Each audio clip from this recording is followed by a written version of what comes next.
సంపూర్ణ కార్తీక మహాపురాణము అష్టవింశ అధ్యాయము 28వ అధ్యాయము. విష్ణు సుదర్శన చక్ర మహిమ. జనక మహారాజా, వింటివా దుర్వాసుని అవస్థలు?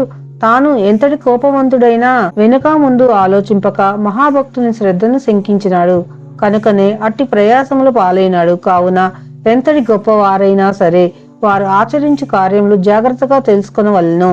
అట్లు దుర్వాసుడు శ్రీమన్నారాయణ దగ్గర సెలవు పొంది తన వెన్నంటి తరుముచూ వచ్చుచున్న విష్ణు చక్రాన్ని చూచి భయపడుచు తిరిగి మళ్లీ భూలోకానికి వచ్చి అంబరీషుని కడకేగి, అంబరీష, ధర్మపాలక, నా తప్పు క్షమించి నన్ను రక్షింపుము.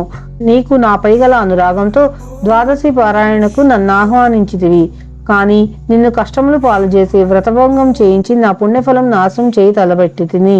కాని నా దుర్బుద్ధి నన్నే వెంటాడి నా ప్రాణములు తీయటకే సిద్ధమైంది. నేను విష్ణువు కడకేగి ఆ విష్ణు చక్రం వల్ల ఆపద నుండి రక్షింపమని ప్రార్థించి తిని.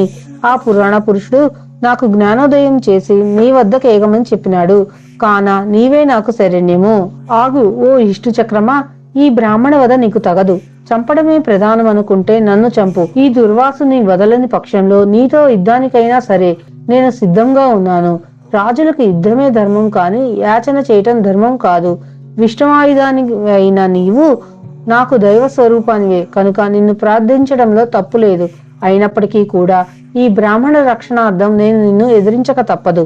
నిన్ను జయించగలిగిందంటూ ఈ ప్రపంచంలో ఏదీ లేదని నాకు తెలియను. అయినా నా బలపరక్రమాలను కూడా ఒకసారి రుచి చూడు. మరికొన్నాళ్ల పాటు శ్రీహరి హస్తాలలో బతికి ఉండదలుచుకుంటే శరణాగతుడైన దూర్వాసుని వదిలిపెట్టి వెళ్ళిపో. లేదంటే నేను ఖచ్చితంగా నేల కూలుస్తాను అని క్షాత్రధర్మ పాలనకై తనకి దుర్వాసునికి మధ్య ధనుర్ధారి అయి నిలబడిన అంబరీషుణ్ణి ఆప్యాయంగా చూసి అతని ధర్మ నిర్వహణను మరింత పరీక్షించడం కోసం సుదర్శన చక్రం ఇలా పలకసాగింది. అంబరీష, నాతో యుద్ధం అంటే సంబరం అనుకుంటున్నావా? మహాబల మదమత్తులైన మదకైటవుల్ని, దేవతలందరికీ అజేయులైన మరెందరో రాక్షసుల్ని అవలీలగా నాశనం చేశాను నేను. ఎవరికి కోపం వస్తే ఆ ముఖాన్ని తేరి చూడడానికైనా సమస్త ప్రపంచము కంపించిపోతుందో అటువంటి బ్రహ్మరుద్ర తేజోమూర్తి అయిన ఈ దూర్వాసుడు ఇప్పుడు ఇలా దిక్కులేక దీనుడై అవస్థ పడుతున్నాడంటే అది నా ప్రతాపమే అని మర్చిపోకు. ఉభయ తేజ సంపన్నుడై దుర్వాసుడే నాకు భయపడుతూ ఉండగా కేవలం క్షత్రియాహంకార కారకమైన ఏకైక శివ తేజోమూర్తివి నువ్వు నన్నేం చేయగలవు? క్షేమం కోరుకునేవాడు బలవంతుడితో సంధి చేసుకోవాలే కాని ఇలా యుద్ధానికి దిగి నాశనం కాకూడదు. విష్ణు భక్తుడివి కాబట్టి ఇంతవరకు నిన్ను సహించాను. లేనిపోని బీరాలకు పోయి వృధాగా ప్రాణాలను పోగొట్టుకోకు. ఈ మాటలతో అంబరీషుడు కళ్ళు ఎరిపెక్కాయి. ఏమిటి సుదర్శన, ఎక్కువగా మాట్లాడుతున్నావు? నా దైవమైన హరి ఆయుధానివని ఇంతవరకు ఊరుకున్నాను, కాని లేకుంటే నా బాణాలతో నిన్నెప్పుడో 100 ముక్కలు చేసి ఉండేవాణ్ణి. దేవ బ్రాహ్మణులైన స్త్రీలు, శిశువుల మీద, ఆవుల మీద నేను బాణ ప్రయోగం చేయను. నీవు దేవతమైన కారణంగా నీవింకా నా క్రూర నారాచగాథాల రుచి తెలియపరచలేదు. నీకు నిజంగానే పౌరుష ప్రతాపాలుంటే ఈ దివ్యత్వాన్ని దిగవిడిచి ధర్మయుతంగా పురుష రూపుడివై యుద్ధము చెయ్యి అంటూ ఆ సుదర్శన యొక్క పాదాలపై ఏకకాలంలో 20 బాణాలను వేశాడు అంబరీషుడు.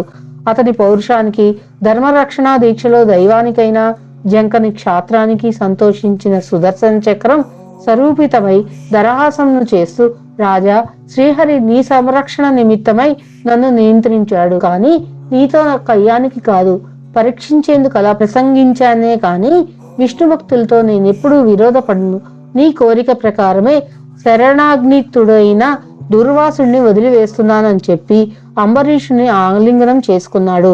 అంతటితో అంబరీషుడు ఆనందితుడై, సుదర్శన, నీతో యుద్ధానికి దిగినందుకు నన్ను క్షమించు. భక్తులను పాలించడంలోనూ రాక్షసులను సంహరించడంలోనూ విష్ణుతుల్య ప్రకాశమానము ప్రాణ ప్రయాణ కష్టహరణ శీలము అయిన నీ ఉత్కృష్ణతకివే నా నమస్కారాలు అంటూ సాష్టాంగ నమస్కారం చేశాడు. సంతసించిన సుదర్శనుడు అంబరీషుని లేవనెత్తి అభినందించి దీవించి అదృశ్యుడయ్యాడు.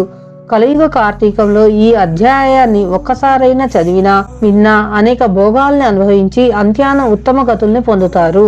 అష్టవింశ అధ్యాయము సమాప్తము. 28వ అధ్యాయం సమాప్తం.